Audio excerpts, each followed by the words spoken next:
যেন করি ভয়, দুঃখ তাপে ব্যথিতটিতে নাই বা দিলে সান্ত্বনা, দুঃখে যেন করিতে পারি জয়, করিতে পারি জয়, করিতে পারি জয়।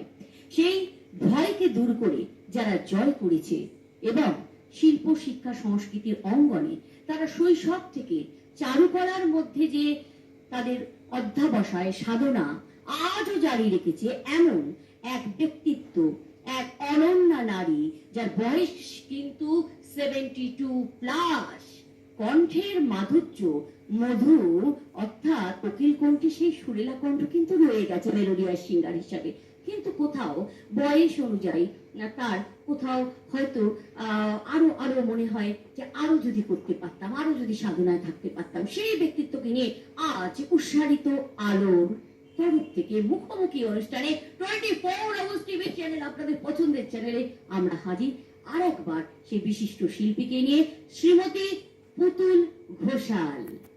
আজকে এই মুহূর্তে হ্যাঁ আমরা আপনাকে জানতে চাইবো যে দর্শককে আপনার কেমন ফিল হচ্ছে বলবেন, এবং উৎসাহিত আলো এবং 24 আওয়ার্স টিভি চ্যানেলকে আপনি ঠিক কি বলতে চান?